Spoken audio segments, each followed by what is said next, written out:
তোমাদের সঙ্গে একটা মেকআপ টিউটোরিয়াল শেয়ার করা যাক। সেজন্য আমি এখানে একটা চুড়িদার পরেছিলাম, যেটা আমি পুজোয় কিনেছিলাম অনেক বছর আগে। তো প্রথমেই আমি একটা লাভ আর্থের টোনার ইউজ করে নিলাম, তারপরে একটা লাভ আর্থের ময়শ্চারাইজার ইউজ করে নিলাম, যেটা ভীষণ ভালো। তারপর একটা ব্লু হেভেনের প্রাইমার ইউজ করেছি, সেটাও আমার খুব ভালো লাগে সেলফ মেকআপের জন্য। এরপর আমি আই ম্যাজিকের ইবনি শেড দিয়ে আইব্রোটা করে ডাইরেক্ট ফরেভার 52 ফাউন্ডেশন ইউজ করেছি। এরপর কনসিলার ইউজ করেছি, তারপর ব্লেন্ড করে আমি মেকআপ স্টুডিও পাউডার দিয়ে শেড করে নিয়েছি। এরপর অফ ক্যামেরায় আই মেকআপটা করে ডাইরেক্ট ব্লাশার আর হাইলাইটার ইউজ করে নিয়েছি।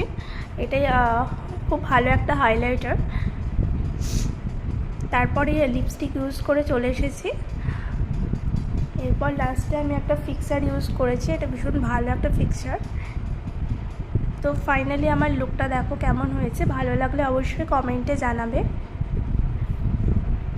সবাই ভালো থেকো, সুস্থ